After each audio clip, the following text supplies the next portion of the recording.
बिस्मिल्लाहिर्रहमानिर्रहीम। Cold strike. Bharat ने नई मिलिट्री डॉक्ट्राइन का ऐलान कर दिया। अमेरिका ने इंडिया को जंगी हेलीकॉप्टर्स की तरसील रोक दी है और चाइना ने लद्दाख में बफर जोन बना लिया। दिल्ली के बाद मुंबई एयरपोर्ट पे भी जीपीएस जैमिंग हो रही है। अजीत देवल और अमित शाह सर पकड़ के बैठ गए हैं। पहलगाम वाक़े के बाद भारत ने एक न्यू नॉर्मल का ऐलान किया था कि भारतीय सरजमीन पे आइंदा कोई भी दहशतगर्द हमला एक्ट ऑफ वॉर समझा जाएगा और भारत इसका फौरी जवाब देगा। तो दिल्ली धमाके के बाद अगरचे भारत ने अपने इस न्यू नॉर्मल पे अमल करने की जुर्रत तो नहीं की है, लेकिन इसने पाकिस्तान पे हमला करने के लिए फ़िज़ा बनाना शुरू कर दी है। LOC, working boundary, Rajasthan, sir creek border, भारतीय सेना कई हफ्तों से हमलों के लिए बड़ी तैयार खड़ी है। तो इंडियन नेवी दिन रात बहरे अरब में पेट्रोलिंग कर रही है, जबकि पिछले 3 रोज़ से जैसलमेर में इंडियन एयरफोर्स की सरगर्मियों में इजाफा भी देखने में आ रहा है। राफेल तैयारों का स्क्वाड्रन जैसलमेर एयरबेस पहुंच चुका है, जबकि जंगी साजो सामान भी वहां मुंतकिल किया जा रहा है। भारतीय सेना ने राजस्थान में अखंड प्रहार के नाम से एक नई एक्सरसाइज शुरू की है, जिसमें कमांडोज, इन्फेंट्री, आर्टिलरी, आर्मर्ड और एविएशन के दस्तों को मजबूत अंदाज में ऑपरेशन करने की ट्रेनिंग दी जा रही है। भारतीय सेना के एक जनरल ने कल बड़े फख्र से इस बात का ऐलान किया कि भारत ने अब अपना मिलिट्री डॉक्ट्राइन तब्दील कर लिया।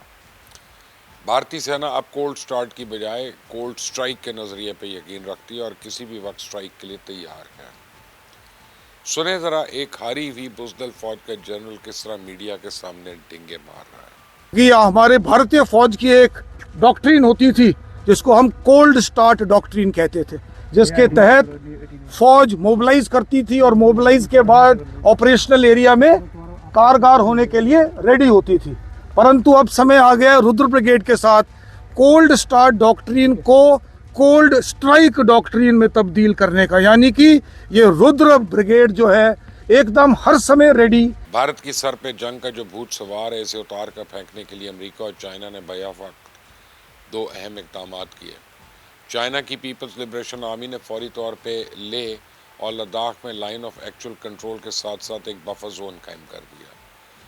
तो चाइनीज़ आर्मी ने इंडियन आर्मी के ऑफिसर्स को वार्निंग दी है कि आप सरहदी इलाकों में ना तो गश्त कर सकते हैं, ना ही वहाँ कोई नई चौकी बना सकते हैं।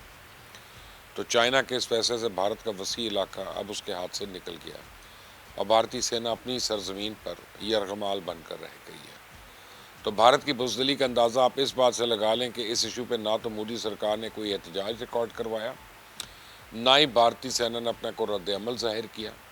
आप गोदी मीडिया को छोड़ें, पूरे का पूरा इंडियन मीडिया इससे ऐसे पोज कर रहा है जैसे कुछ हुआ ही नहीं है। आप इंडिया का कोई अखबार उठा कर देख लें, किसी टीवी चैनल की नशरियात का जायज़ा ले लें, हत्ता के सोशल मीडिया को भी देख लें, आपको इस इशू पे कहीं को खबर तो क्या कोई तज्जिया या तबसरा भी देखने को नहीं मिलेगा।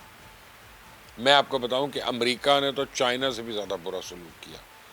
अमेरिका ने 30 अक्टूबर को 3 अपाची हेलीकॉप्टर्स इंडिया भिजवाए थे, लेकिन इसने ये डिलीवरी रास्ते में ही वापस मंगवा ली। भारत ने इन हेलीकॉप्टर्स के लिए एडवांस में अदायगी की थी, लेकिन अमेरिका ने पैसे वसूल करने के बावजूद माल फराहम करने से इनकार कर दिया। तो गोदी मीडिया अपनी जनता से इस खबर को भी छुपा रहा है, लेकिन भारत के चंद सीनियर सहाफ़ी अपने यूट्यूब चैनल्स पर अपनी कौम को ये दुख भरी दास्तान रो रो को सुना रहे हैं। सुने ज़रा। अब क्या दिक्कत हुई है भाई, अल्टीमेटली कोई कुछ कहने को तैयार नहीं है। बोइंग कंपनी जिसने बनाया होगा अपाचे हेलीकॉप्टर, वो भी कुछ बोलने को तैयार नहीं है। भारत की ओर से कुछ नहीं हुआ है। क्या कस्टम्स की कोई तकलीफ थी? क्या कोई टेक्निकल समस्या थी? भारत में तो कस्टम्स की कोई तकलीफ ही नहीं है। कोई टेक्निकल समस्या है या कोई और डिप्लोमेटिक अड़चन है? अब ये मुझे लगता है इस सुबकी को छुपाने के लिए भारत का पूरा जोर इस बात पर है कि दिल्ली धमाके को किसी तरह पाकिस्तान और इस्लाम से जोड़ा जाए। तो भारतीय वज़ीर दाखिला अमित शाह, कौमी सलामती का मुशीर अजीत देवल और इंडियन आईबी का सरबराह कल रात भी सर जोड़कर सलाह मशवरा करते हैं और इस मुशावरत का नतीजा ये निकला कि बांग्लादेश और तुर्की के बाद अब इस मामले में सऊदी अरेबिया, दुबई, कतर और अफगानिस्तान का नाम भी सामने आ रहा है।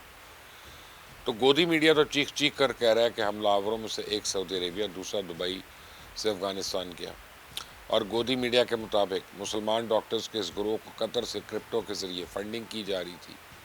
तो मैंने आपको पहले भी बताया था कि दिल्ली धमाका फिल्म नहीं है बल्कि वेब सीरीज़ है। आपको रोज़ाना एक नई सनसनीखेज़ केस देखने को मिलेगी।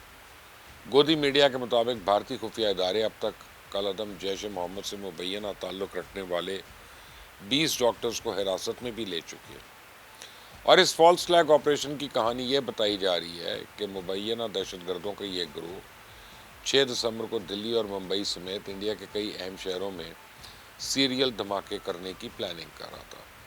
تو 6 دسمبر کی تاریخ اس لیے بڑی اہم ہے کہ اس دن ہندو انتہا پسندوں نے ایودھیا میں بابری مسجد کو شہید کیا تھا، اور اسی کا بدلہ لینے کے لیے ڈاکٹرز کے اس گروہ نے 3200 کلو گرام امونیم نائٹریٹ جمع کیا تھا، جس میں 2900 کلو گرام تو برآمد کیا جا چکا ہے، جبکہ 300 کلو گرام کی ریکوری کے لیے چھاپے مارے جا رہے ہیں۔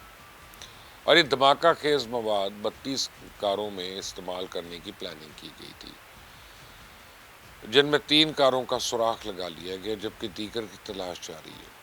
تو اس گروہ کے چند ڈاکٹرز فرید آباد کے الفلاح میڈیکل یونیورسٹی سے منسلک تھے۔ اس یونیورسٹی کو سیل کر دیا گیا، اس کے اکاؤنٹس منجمد کر دیے گئے، جبکہ میڈیکل یونیورسٹیز کی تنظیم نے اس کی ممبرشپ بھی معطل کر دی ہے۔ تو بھارت کے خفیہ اداروں نے الفلاح یونیورسٹی کے امام مسجد تک کو نہیں بخشا، اور کلیشن کوف رکھنے کے الزام میں اس کو بھی گرفتار کر لیا۔ تو پہلگام واقعے کی طرح دلی دھماکے کی کہانی میں بھی صرف الزامات ہی الزامات ہیں۔ انڈیا ابھی تک کوئی ایک بھی ٹھوس ثبوت سامنے نہیں لا سکا۔ انڈیا نے دعویٰ کیا کہ ڈاکٹرز کے اس گروہ کا تعلق جیش محمد سے ہے، لیکن اس نام کے کسی گروہ کا کوئی وجود ہی موجود نہیں ہے۔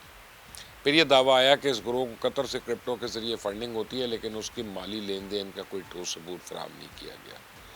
پھر یہ بتایا گیا کہ اس گروہ کے اراکین نے مختلف ممالک کے دورے کیے، لیکن نہ تو ان کے پاسپورٹس میڈیا کو دکھائے گئے، نہ ہی ان کی ٹریول ہسٹری کے شواہد سامنے آئے۔ تو ابھی تک صرف عمر فاروق نامی ایک ڈاکٹر، اس کی اہلیہ کے پاکستانی شناختی کارڈ کی کاپی سامنے آئی ہے، لیکن یہ سراسر ایک جعل سازی ہے، اور انڈیا نے ان جعلی شناختی دستاویزات کو چند سال پہلے بھی پاکستان کے خلاف استعمال کرنے کی کوشش کی تھی۔ آپ اپنی اسکرین پہ دیکھ سکتے ہیں کہ افیرہ بی بی کا یہ جعلی پاکستانی شناختی کارڈ 2021 سے انڈین سوشل میڈیا پہ وائرل ہے۔ تو دنیا بھر میں دہشت گرد اپنی شناخت چھپانے کی کوشش کرتے ہیں، لیکن واحد دہشت گرد ہیں جو اپنی شناخت کا ثبوت اپنی جیب میں لے کر پھر رہے تھے۔ اس کہانی میں اتنے جھول ہیں کہ دنیا میں کوئی بھی ملک اس پہ اعتبار نہیں کرے گا، حتیٰ کہ بھارتی جنتا بھی امت شاہ اور اجیت دیول کے اس جھوٹ کو مسترد کرے گی۔ جنگ کا راہ پلٹنے والے بھارت کے اصل اوقات یہ ہے کہ پہلے وہ دلی ایئرپورٹ پر جی پی ایس جیمنگ کا رونا رو رہا تو اس کو روک نہیں پایا۔ اب مودی سرکار نے ممبئی کے آس پاس تمام فضائی روٹس پہ پائلٹس کے لیے ایک نوٹم جاری کیا کہ ان روٹس پر آپ کو جی پی ایس جیمنگ کا سامنا کرنا پڑ سکتا ہے۔ جو ملک اپنی ایویشن کے نظام کو محفوظ نہیں بنا سکا، وہ جدید ترین الیکٹرانک وارفیئر کا مقابلہ کیسے کر سکتا ہے؟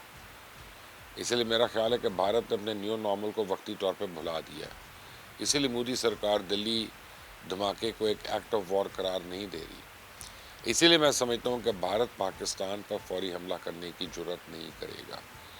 تو خوف کا عالم یہ ہے بھارت میں کہ دلی کی انتظامیہ نے شہر میں ہائی الرٹ جاری کیا۔ ریلوے اسٹیشنز، بس اڈے، میٹرو اسٹیشنز اور ایئرپورٹس پہ مسافروں کی کڑی چیکنگ شروع ہو چکی ہے، اور کسی بھی مسافر کو تلاشی بغیر داخلے کی اجازت نہیں دی جا رہی۔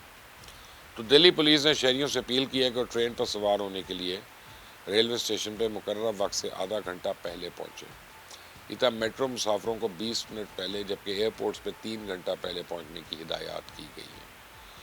تو خبر یہ ہے کہ پریزیڈنٹ ٹرمپ نے جنوبی افریقہ میں ہونے والے G20 کے اجلاس میں شرکت سے معذرت کر لی ہے، اور وائٹ ہاؤس نے جو ہی اعلامیہ جاری کیا، بھارت کے پردھان منتری سریندر مودی نے فوری طور پر اس اجلاس میں سینہ تان کر جانے کا اعلان کر دیا۔